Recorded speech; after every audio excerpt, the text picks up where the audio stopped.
الحمد لله نحمده ونستعينه ونستغفره ونؤمن به ونتوكل عليه ونعوذ بالله من شرور أنفسنا ومن سيئات أعمالنا من يهده الله فلا مضل له ومن يضلله فلا هادي له ونشهد أن لا إله إلا الله وحده لا شريك له ونشهد أن سيدنا ومولانا محمدا عبده ورسوله أما بعد فأعوذ بالله من الشيطان الرجيم بسم الله الرحمن الرحيم قد أفلح من تزكى وقال تعالى في مقام آخر لينفق ذو سعة من سعته وقد روي عن النبي صلى الله عليه وسلم أنه فرض زكاة الصيام طهرة للصائم من اللغو والرفث آمنت بالله صدق الله ومولانا العظيم وصدق رسوله النبي الأمي الكريم ونحن على ذلك لمن الشاهدين والشاكرين والحمد لله رب العالمين. قابل صد احترام سامعین کرام، میرے بھائیوں، دوستوں اور بزرگوں، اللہ تبارک و تعالی نے رمضان المبارک کا یہ جو مہینہ ہمیں عطا فرمایا تھا، اس میں دو طرح کی عبادات ہماری طرف متوجہ ہوتی ہیں. پہلی قسم بدنی عبادات کی ہے، جن میں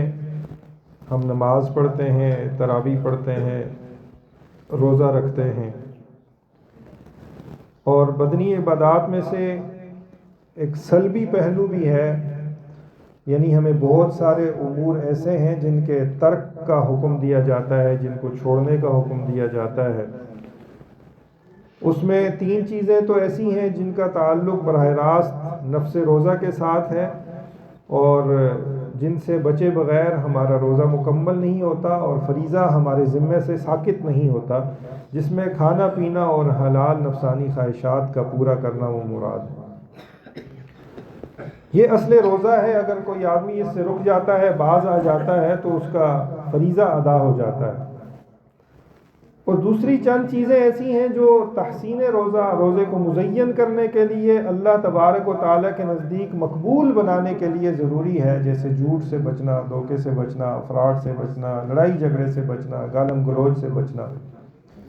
یہ ساری چیزیں منہیات کی قبیل میں سے ہیں. اللہ تبارک و تعالیٰ نے روزے کے دوران ان چیزوں سے ہمیں منع فرمایا. ان کا تعلق ہماری بدنی عبادات کے ساتھ ہے. تو جیسے رمضان المبارک کے اندر بہت ساری بدنی عبادات ہماری طرف متوجہ ہوتی ہیں، وہیں پر مالی عبادت زکوٰۃ الفطر کی صورت میں وہ بھی فریضہ ہماری طرف متوجہ ہوتا ہے. اللہ تبارک و تعالیٰ نے ہمارے مال سے متعلق دو طرح کی زکوٰتیں ہمارے اوپر لازم فرمائی ہیں. ایک زکوٰۃ المال ہے، جو سونا چاندی نقدی مال تجارت اس کے اوپر ادا کی جاتی ہے. 2.5% اس کا نصاب ہے، جس کو ہم سب جانتے ہیں. اور دوسرا زکوٰۃ الفطر ہے، یہ جس کو زکوٰۃ الصیام بھی کہا جاتا ہے، زکوٰۃ البدن بھی کہا جاتا ہے، کہ ہماری ایک بدنی عبادت ہے، اس کی صفائی کے لیے، اس کی پاکیزگی کے لیے اللہ تبارک و تعالیٰ نے یہ زکوٰۃ ہمارے اوپر لازم فرمائی ہے. اور زکوٰۃ الصیام بھی اس کو کہا جاتا ہے، کیونکہ یہ روزوں کی پاکیزگی کے لیے ہے، جیسے کہ آگے ابھی انشاءاللہ میں عرض کروں گا. حضرت ابن عباس رضی اللہ تعالی عنہ سے یہ روایت ہے جو حدیث میں نے آپ کے سامنے پڑھی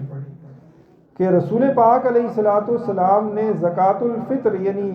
جس کو ہم فطرانہ بھی کہتے ہیں، صدقہ فطر بھی کہتے ہیں، فطرہ بھی کہا جاتا ہے، رسول کریم علیہ الصلوۃ والسلام نے اس کو فرض فرمایا ہے۔ تو یہ جو فطر ہوتا ہے اس کا مطلب ہے روزے کو افطار کرنا، روزے کو مکمل کر لینا، روزے سے نکل جانا، خارج ہو جانا۔ اور صدقۃ الفطر جو ہے وہ اس مال کو کہا جاتا ہے جو رمضان المبارک کے روزوں کی تکمیل کے بعد مسلمان اپنے مال میں سے نکال کر فقراء، مساکین اور غرباء کو دیتے ہیں، اس کو صدقۃ الفطر کہا جاتا ہے۔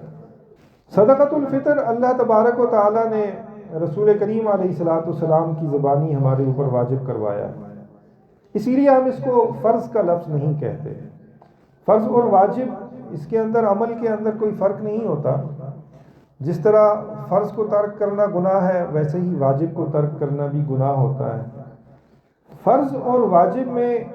معمولی سا فرق ہوتا ہے، اور وہ فرق یہ ہے کہ فرض کا جو ثبوت ہوتا ہے وہ قرآن مجید کی آیات سے ہوتا ہے یا پھر کسی متواتر حدیث کے ذریعے ہوتا ہے،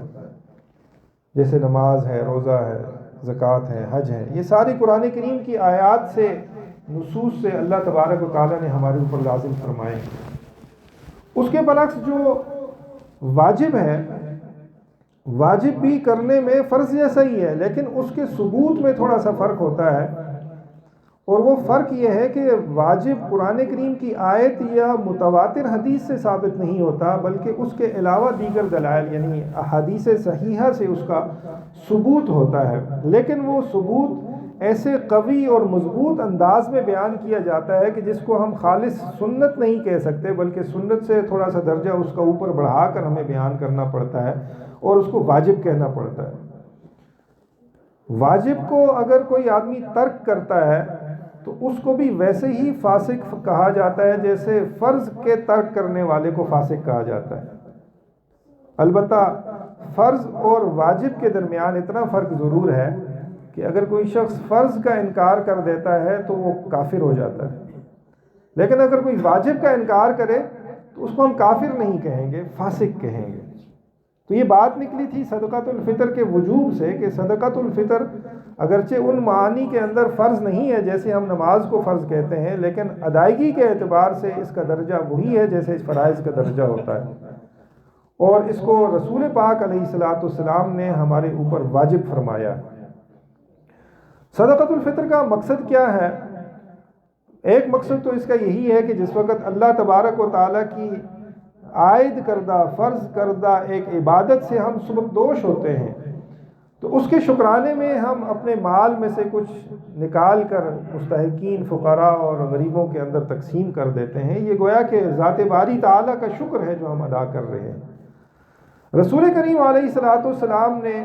جو صدقۃ الفطر کو واجب فرمایا، حضرت ابن عباس رضی اللہ تعالیٰ عنہ کی روایت میں نے آپ کے سامنے پڑھی کہ وہ فرماتے ہیں فرض رسول اللہ صلی اللہ علیہ وسلم زکوٰۃ الفطر، کہ رسول پاک علیہ الصلوۃ والسلام نے فطرانہ ہمارے اوپر واجب فرمایا ہے، اور اس کی وجہ بیان فرمائی ہے طہرۃ للصائم من اللغو والرفث، کہ رسول پاک علیہ الصلوۃ والسلام نے جو روزے دار کے روزے کے اندر لغو کلام کی وجہ سے، فضول باتوں کی وجہ سے جو کچھ میل کچیل داخل ہو جاتا ہے، اس سے روزے کو پاک کرنے کے لیے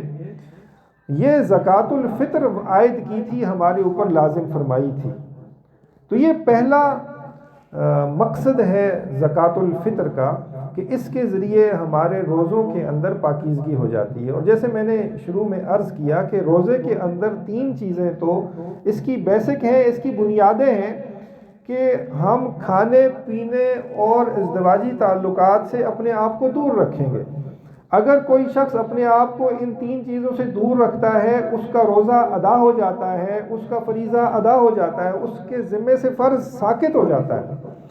اس کے ساتھ ساتھ ہمیں بہت ساری ایسی چیزیں جو روزے کو مزین کرنے والی ہیں وہ بھی کرنی ہوتی ہیں، جیسے نماز وقت پہ پڑھنی ہے، جیسے سچ بولنا ہے، کسی کو دھوکہ نہیں دینا، کسی کو تکلیف نہیں دینی، کسی کو پریشان نہیں کرنا۔ تو اپنے آپ کو ان برائیوں سے بچانا بھی روزے کی تزئین کے لیے ضروری ہوتا ہے، روزے کے حسن کے لیے ضروری ہوتا ہے، اور عند اللہ مقبول کروانے کے لیے ضروری ہوتا ہے۔ ان امور کے اندر اگر کسی آدمی سے کچھ کوتاہی ہو گئی ہے تو اللہ تبارک و تعالیٰ زکوٰۃ الفطر کے ذریعے اس کی تلافی فرما دیتے ہیں، صدقۃ الفطر کے ذریعے اس کے اندر جو کمی کوتاہی ہے اللہ تبارک و تعالیٰ معاف فرما دیتے ہیں۔ الترغیب الترہیب ایک کتاب ہے، اس کے اندر ایک حدیث بیان ہوئی ہے، رسول پاک علیہ الصلوۃ والسلام کا ارشاد ہے کہ روزہ دار جس وقت روزہ رکھتا ہے تو وہ روزہ آسمان اور زمین کے درمیان معلق کر دیا جاتا ہے۔ جس وقت تک وہ شخص روزے دار صدقۃ الفطر ادا نہیں کرتا وہ روزے اس کے معلق رہتے ہیں، اور جب صدقۃ الفطر ادا کر دیا جاتا ہے تو اللہ تبارک و تعالیٰ روزوں کے اس تعلق کو ختم فرما کر اپنی بارگاہ میں شرف قبولیت عطا فرما دیتے ہیں۔ لیکن اس میں ایک سوال یہ ضرور پیدا ہوتا ہے کہ وہ لوگ جن کے اوپر صدقۃ الفطر واجب ہی نہیں ہے تو وہ تو صدقۃ الفطر ادا نہیں کرتے، تو کیا ان کے روزے ہمیشہ کے لیے معلق رہتے ہیں؟ تو ان کے لیے پھر اللہ تبارک و تعالیٰ کے حبیب نے ہمیں توبہ استغفار کا ذریعہ سکھایا کہ اگرچہ ان کے اوپر واجب نہیں ہے صدقۃ الفطر، وہ ادا نہیں کریں گے، لیکن اپنے روزوں کے اندر جو کمی کوتاہی ہوئی ہے ان روزوں کی کمی کوتاہی سے اپنے آپ کو معاف کروانے کے لیے اور روزوں کے اس معلق پن کو ختم کروانے کے لیے اللہ تبارک و تعالیٰ سے دعا کریں گے کہ یا اللہ معاف فرما دے، جو کمی کوتاہی ہوئی ہے معاف فرما دے، ہم حق جس طرح تھا اس طرح ہم روزے نہیں رکھ سکے، یا اللہ تو ہمیں معاف کرتے ہوئے ہمارے روزوں کو اپنی بارگاہ میں شرف قبولیت عطا فرما دے۔ تو اللہ تبارک و تعالیٰ کو اپنی طلب دکھائیں گے تو اللہ تبارک و تعالیٰ ضرور معاف کرنے والے ہیں۔ روزانہ رمضان المبارک میں افطاری کے وقت 10 لاکھ ایسے لوگ جن کے اوپر جہنم واجب ہو چکی ہے ان کی اللہ تبارک و تعالیٰ مغفرت فرماتے ہیں، اور جو آخری رمضان ہوگا جس وقت ہم افطاری کر چکیں گے اور عید الفطر کی رات شروع ہوگی، اللہ تبارک و تعالیٰ جتنے روزوں میں لوگوں کی معافی اور بخشش ہوئی ہے اس ایک رات میں اس کے برابر لوگوں کی معافی فرما دیتے ہیں۔ تو ایسے مہربان رب سے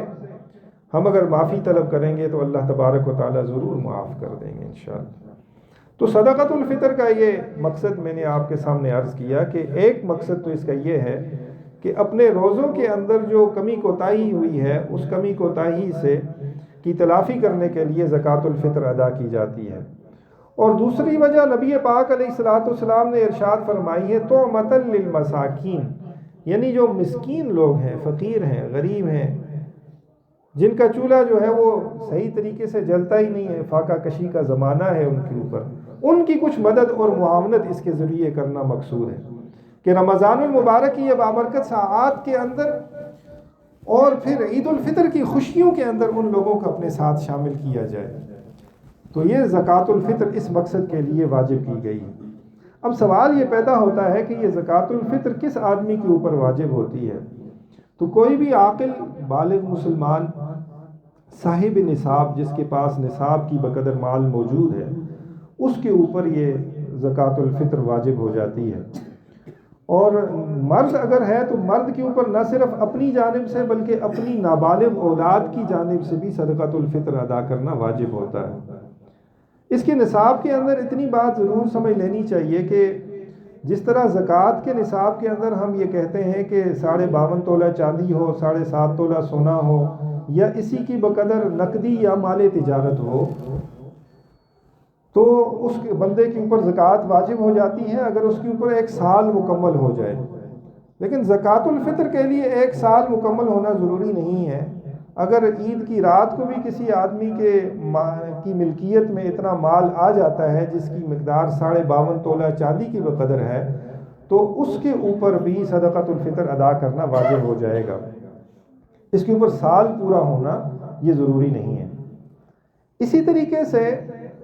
جو زکوٰۃ ہے اس کے اندر صرف مال نامی یعنی بڑھنے والا مال شامل کیا گیا ہے، جیسے سونا، چاندی، نقدی، مال تجارت۔ یہ جو صدقۃ الفطر ہے اس کے نصاب میں ضروریات اصلیہ سے زائد مال کو بھی شامل کیا گیا ہے، یعنی ایسا مال جو ہمارے گھروں میں پڑا ہوا ہے، ہماری ملکیت کے اندر ہے لیکن ہمارے استعمال میں نہیں ہے۔ ایک تو ہمارے مثال کے طور پر کپڑے ہیں، سردیوں کے کپڑے ہم سردیوں میں پہنتے ہیں، گرمیوں میں ہمارے استعمال سے اضافی ہو جاتے ہیں، وہ اس میں شامل نہیں ہے. یعنی سال کے دورانیے میں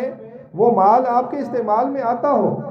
یعنی برتن ہیں آپ نے گھر میں رکھے ہوئے ہیں، وہ کسی تقریب کے وقت نکالے جاتے ہیں، وہ سال میں ایک آدھ مرتبہ استعمال ہوتے ہیں، وہ بھی ضروریات اصلیہ کے اندر شامل ہیں. آپ کے سردی گرمی کے کپڑے وہ بھی ضروریات اصلیہ کے اندر شامل ہیں. لیکن بعض سامان ایسے ہوتے ہیں جو بالکل پورا سال ہمارے استعمال میں آتا ہی نہیں ہے. مثلا کسی آدمی کے پاس فرنیچر ہے، اس نے نیا فرنیچر لایا اور پرانا اٹھا کر جو ہے وہ اسٹور روم کے اندر رکھ دیا ہے، وہ اب سارا سال استعمال ہی نہیں ہوتا کبھی، وہ ضروریات اصلیہ سے زائد ہو گیا. بعض کپڑے ایسے ہوتے ہیں جو انسان کو چھوٹے ہو گئے یا بڑے ہو گئے، وہ اب استعمال ہی نہیں کرتا، وہ نہ سردیوں میں استعمال ہوتے ہیں نہ گرمیوں میں استعمال ہوتے ہیں، لیکن پڑے ہوئے ہیں وہ وارڈروب کے اندر، وہ بھی ضروریات اصلیہ سے زائد ہو گئے. بعض برتن ایسے ہیں جو پرانے رواج کے مطابق ہمارے پاس رکھے ہوتے تھے، جیسے پیتل وغیرہ کے، اب وہ ان کا استعمال نہیں ہے، پورا سال ہم ان کو استعمال نہیں کرتے، بس ڈیکوریشن کے لیے رکھے ہوئے ہیں یا پھر ویسے ہی الماری کے اندر سنبھال کر رکھے ہوئے، وہ بھی ضروریات اصلی سے زائد ہیں. ایسی اشیاء جو ہماری ضروریات اصلیہ سے یا عام استعمال سے زائد پڑی ہوئی ہیں گھر میں،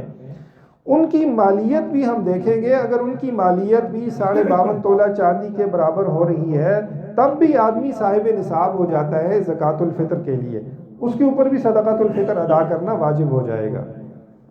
اور بعض اوقات اس کی مقدار اگر 52.5 تولہ چاندی کے برابر نہیں ہے تو کسی نقدی رقم کے ساتھ اگر اس کو ملا دیں تب بھی وہ نصاب پورا ہو جاتا ہے ہمارا. تو اس چیز کو بھی ملحوظ رکھنا ضروری ہے. جو مرد ہیں ان کے اوپر اپنی جانب سے اور اپنی نابالغ اور مجنون اولاد کی جانب سے صدقۃ الفطر ادا کرنا واجب ہے. بالغ اولاد کی جانب سے یا بیوی کی جانب سے صدقۃ الفطر ادا کرنا واجب نہیں ہے. اگر وہ خود صاحب نصاب ہیں، ان کے پاس اگر مال موجود ہے تو وہ خود اپنی صدقۃ الفطر ادا کریں گے. مرد کے اوپر اپنے بالغ بچوں یا بیوی کی جانب سے صدقۃ الفطر ادا کرنا یہ واجب نہیں ہے. اور اگر وہ ان کو بتائے بغیر ان کی جانب سے ادا کرے گا تو ان کی جانب سے ادا بھی نہیں ہوگا، کیونکہ واجب امر ہے، حکم ہے، اس کے لیے نیت کرنا ضروری ہوتا ہے جس کی طرف سے عمل کیا جا رہا ہے. اگر ان کی جانب سے وکیل نہیں بنایا گیا، ان کی جانب سے نیت آپ کے ساتھ شامل نہیں ہوئی، تو بالغ اولاد یا بیوی کو بتائے بغیر ان کی طرف سے صدقۃ الفطر ادا کر دیا گیا تو وہ ادا نہیں ہوگا. تو اس لیے اگر تو وہ بالغ بچے خود صاحب نصاب ہیں تو وہ اپنا صدقۃ الفطر خود ادا کریں گے، بیوی خود صاحب نصاب ہے تو وہ اپنا صدقۃ الفطر خود ادا کرے گی.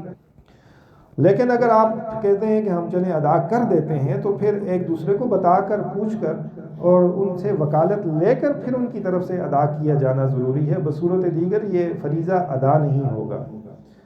یہ جو صدقۃ الفطر کا نصاب ہے جس کو ہم 52.5 تولہ چاندی کے برابر کہہ رہے ہیں، آج کل چونکہ ریٹ دن بدن جو ہے بہت زیادہ اوپر نیچے ہوتے رہتے ہیں. 2-3 دن پہلے جو میں نے دیکھا تھا اور کچھ حساب کیا تھا اس سے یہ اندازہ لگ رہا تھا کہ تقریباً 7 لاکھ یا 6.5 لاکھ سے 7.5 لاکھ کے درمیان یہ اس کا ریٹ 52.5 تولہ چاندی کا آج کل گھوم رہا ہے. تو اس کی بقدر اگر کم سے کم مقدار بھی اگر 6.5 لاکھ رکھ لیں، اتنی مقدار اگر کسی کے پاس مال ہے تو اس کے اوپر صدقۃ الفطر ادا کرنا واجب ہے. اگر نہیں ہے مال، ضروریات اصلیہ سے زائد مال بھی ایسا نہیں ہے، رقم بھی نہیں ہے، نقدی بھی نہیں ہے، سونا بھی نہیں ہے، تو اس کے اوپر زکوٰۃ الفطر ادا کرنا کوئی واجب نہیں ہے. اب رہا سوال اس کا کہ اس کی مقدار کیا ہے، تو رسول پاک علیہ الصلوۃ والسلام نے اس کی مقدار میں 4 معیارات بتائے ہیں: ایک کھجور کا، کشمش کا، گندم کا اور جو کا. ان 4 چیزوں کو معیار بنا کر کہ ان کا ایک صاع جس کو 3.5 کلو کے ساتھ موازنہ کیا جاتا ہے آج کل، ایک صاع یہ اللہ تبارک و تعالیٰ کے راستے میں دے دینا چاہیے. عام طور پر آپ نے سنا ہوگا کہ گندم کے حوالے سے جب بھی گفتگو کی جاتی ہے تو وہ یہی کہا جاتا ہے کہ وہ نصف صاع ہے، یعنی کوئی 1 کلو 636 گرام بنتا ہے یہ نصف صاع. تو یہ گندم کی حساب سے اگر کوئی صدقۃ الفطر ادا کرنا چاہتا ہے تو وہ نصف صاع صدقہ ادا کر سکتا ہے. بخاری شریف میں دونوں طرح کی احادیث موجود ہیں. گندم کے بارے میں بھی صاع بھی بیان کیا گیا ہے اور نصف صاع بھی بیان کیا گیا ہے. حضرت اسما رضی اللہ تعالی عنہ کی روایت ہے کہ ہم رسول پاک علیہ الصلوۃ والسلام کے زمانے میں گندم میں سے 2 مد نکالا کرتے تھے، اور 2 مد یہ نصف سا ہے، یہ 1 کلو 636 گرام بنتا ہے۔ لیکن حضرت علی رضی اللہ تعالیٰ عنہ کی ایک روایت بھی موجود ہے، وہ فرماتے ہیں کہ ابتدا میں چونکہ تنگی تھی، اسرت تھی، اتنا مال فراوانی نہیں تھی، تو ہم نصف سا گندم میں سے دیا کرتے تھے۔ تو اب جس وقت اللہ تبارک و تعالیٰ نے فراوانی عطا فرما دی ہے، تو اب ہم گندم کا بھی پورا سا دیتے ہیں، یعنی یہ کوئی 3.5 کلو بنتا ہے۔ تو حضرت علی رضی اللہ تعالیٰ عنہ کے اس قول کو اگر دیکھا جائے تو ہمیں بھی چاہیے کہ اللہ تبارک و تعالیٰ نے اگر فراوانی دی ہے تو ہم بھی پورا سا یعنی 3.5 کلو گندم یا اس کا آٹا، اس کا حساب یا اس کی قیمت لگا کر ہم صدقۃ الفطر ادا کریں۔ نصف سا کے حساب سے جو صدقۃ الفطر کا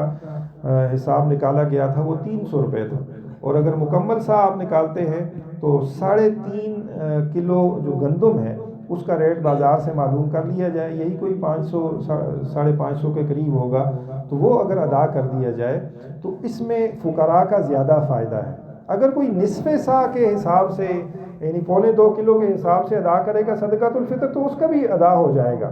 لیکن فقیر کا فائدہ زیادہ اس میں ہے کہ آپ 1 سا کے مال کی بقدر جو ہے وہ گندم کے حساب سے بھی صدقۃ الفطر ادا کریں۔ باقی کھجور میں، کشمش میں اور جو کے اندر تو متعین طور پر 1 سا ہی بیان کیا گیا ہے، وہ تاریخ اسلامی میں کبھی بھی اس کا نصف نہیں کیا گیا، صرف گندم کا نصف کیا گیا تھا، اس میں گنجائش ہے، لیکن وہ بھی میں نے عرض کر دیا کہ فقراء کے فائدے کو مد نظر رکھتے ہوئے کوشش یہ کرنی چاہیے کہ اگر اللہ تبارک و تعالیٰ نے فراوانی عطا فرمائی ہے تو اس کا پورا سا ہی دیا جائے، یعنی 3.5 کلو گندم کے حساب سے صدقۃ الفطر ادا کیا جائے۔ اب یہ سوال کہ صدقۃ الفطر ادا کس کو کیا جائے گا، تو اس کا جو مستحقین ہیں، مصارف ہیں، وہ مصارف وہی ہیں جو زکوٰۃ کے مصارف ہیں، جس میں فقراء ہیں، مساکین ہیں، مسافر ہیں، اور ابن السبیل جس کو کہا جاتا ہے۔ اسی طرح جہاد فی سبیل اللہ کے اندر جو ہے صدقۃ الفطر یہ دیا جا سکتا ہے۔ صدقۃ الفطر اور زکوٰۃ کے نصاب کو جس وقت ہم زکوٰۃ نکالتے ہیں یا صدقۃ الفطر نکالتے ہیں، اس میں جو آل رسول ہے اس کو یہ صدقۃ الفطر اور زکوٰۃ یہ نہیں دی جا سکتی۔ رسول پاک علیہ الصلوۃ والسلام کے جو آل ہیں، اولاد ہیں، یا آپ کی فیملی ہے جس کو ہم آج کل سید یا عباسی یا عوان یا جعفری یا کاظمی ان الفاظ میں ہم جانتے ہیں، تو ان کو زکوٰۃ یا صدقۃ الفطر دینے سے زکوٰۃ اور صدقۃ الفطر ادا نہیں ہوتا۔ ان کو اپنے ہدایہ میں سے، تحائف میں سے، گفٹ میں سے جو ہے وہ ان کی مالی امداد کرنی چاہیے اگر کہیں ضرورت محسوس ہو، بصورت دیگر آپ صدقۃ الفطر ان کو نہیں دے سکتے۔ اسی طرح یہ صدقۃ الفطر اپنے والدین، دادا دادی، نانا نانی یا اپنی اولاد، بیٹے بیٹیوں کو، پوتے پوتیوں کو، نواسے نواسیوں کو، ان کو بھی صدقۃ الفطر نہیں دیا جا سکتا۔ ان کے علاوہ جو شاخیں ہیں، یعنی بھائی ہیں، بہنیں ہیں، چچا ہیں، تایا ہیں، ماموں ہیں، پھوپھیاں ہیں، خالہ ہیں، خالائیں ہیں، ان سب کو آپ صدقۃ الفطر میں ان کی معاونت کر سکتے ہیں اگر وہ مستحق ہیں۔ اور ضروری ہے کہ جو جس کو آپ صدقۃ الفطر دے رہے ہیں وہ شخص مالدار نہ ہو، سید نہ ہو، رسول پاک علیہ السلام کی آل میں سے نہ ہو، اور آپ کے اصول و فروع میں سے نہ ہو، یعنی آپ کے والدین یا اولاد میں سے نہ ہو، اور اسی طرح ازدواجی رشتہ بھی آپ کا اس کے ساتھ نہ ہو، یعنی خاوند بیوی کو نہیں دے سکتا، بیوی خاوند کو صدقۃ الفطر نہیں دے سکتی۔ اس کے علاوہ جو آپ کے رشتہ دار ہیں، یعنی داماد ہے، کسی کا کوئی بھتیجا ہے، بھانجا ہے، یہ سائڈ کی جو رشتہ داریاں ہیں ان کو آپ صدقۃ الفطر، ایون کہ آپ کے جو بہن بھائی ہیں آپ ان کو بھی صدقۃ الفطر دے سکتے ہیں اگر وہ مستحق ہیں، ان کو ضرورت ہے۔ صدقۃ الفطر کی جو ادائیگی ہے اس میں فقہا کے 2 طرح کے اقوال ہیں۔ ایک قول تو یہ ہے کہ آپ جنس ہی ادا کریں تو زیادہ بہتر ہے، یعنی آپ گندم ہی لے جا کر غریب کو دیں یا کشمش ہی غریب کو دیں، تبھی آپ کا صدقۃ الفطر زیادہ فضیلت والی بات ہے، یہ ادا ہوگا۔ لیکن امام ابو حنیفہ اور دیگر کئی فقہا کا قول یہ ہے کہ اگر آپ اس کی مالیت ادا کرتے ہیں، یعنی گندم کی مالیت یا کشمش کی مالیت، تو تب بھی آپ کا صدقۃ الفطر ادا ہو جاتا ہے، اور اس میں فقیر کا فائدہ بھی زیادہ ہے کہ وہ اپنی مرضی سے جو ضروریات ہیں وہ اس رقم کے ذریعے پوری کر سکتا ہے۔ جو لوگ بیرون ملک میں مقیم ہوتے ہیں ان کے لیے جو صدقۃ الفطر ہے وہ اگر جنس کے حساب سے ادا کر رہے ہیں تو وہ اپنے اس ملک میں جہاں ان کا قیام ہے یا جس جگہ ان کی فیملی ہے تو جس جگہ بھی ادا کرے جنس کے حساب سے تو اس میں کوئی فرق نہیں ہے، ایک سا وہ صدقۃ الفطر ادا کرے گا۔ لیکن اگر وہ قیمت کے حساب سے صدقۃ الفطر ادا کرنا چاہتا ہے تو پھر جس ملک میں وہ خود مقیم ہے جس کے اوپر صدقۃ الفطر واجب ہو رہا ہے وہ اس ملک کے ریٹ کے حساب سے صدقۃ الفطر ادا کرے گا۔ اور بعض اوقات جو لوگ بیمار ہونے کی وجہ سے روزے نہیں رکھ سکتے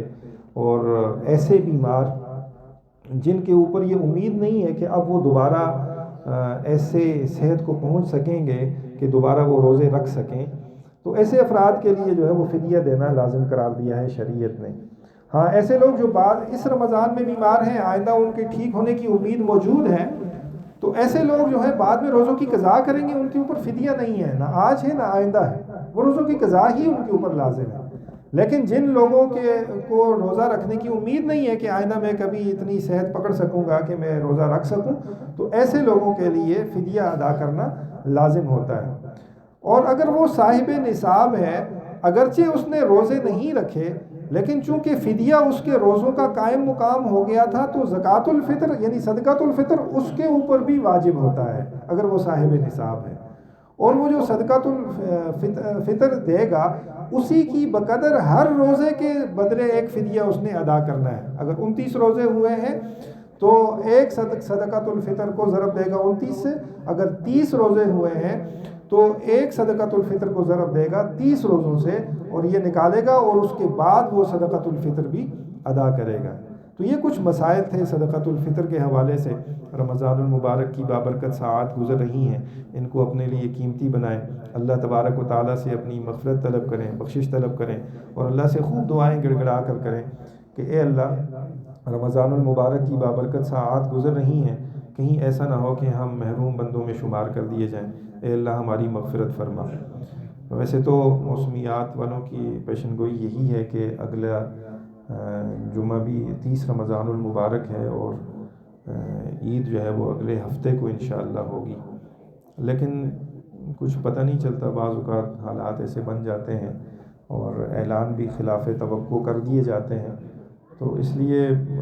مناسب یہی ہے کہ عید کی نماز کا وقت آج ہی ہم طے کر لیں۔ تو میرے ذہن میں تو 8:45 کا وقت آ رہا تھا، اس کی وجہ یہ ہے کہ جو صدقۃ الفطر کی ادائیگی کا وقت ہے وہ نماز فجر کے بعد ہے، اس کا وجوب طلوع صبح صادق سے ہوتا ہے اور اس کے بعد ہی اس کی ادائیگی کی جا سکتی ہے۔ تو اگرچہ بہتر تو یہی ہے کہ رمضان المبارک میں ہی اس کی ادائیگی کر دی جائے جیسے صحابہ کرام کا طرز عمل ہوتا تھا، لیکن اگر کوئی نہیں ادا کر پاتا تو عید کے دن عید کی نماز سے پہلے اس کا ادا کیا جانا لازم ہے۔ تو اس لیے نمازیوں کو، عید کی نماز پڑھنے والوں کو اتنا موقع ضرور دیا جانا چاہیے کہ وہ اپنا صدقۃ الفطر ادا کر سکیں، اور اگر صدقۃ الفطر عید کی نماز سے پہلے ادا نہیں کیا جا سکا تو پھر بعد میں اس کی قضا دینی پڑتی ہے، لیکن رسول پاک علیہ السلام کا فرمان ہے کہ جو پہلے دیتا ہے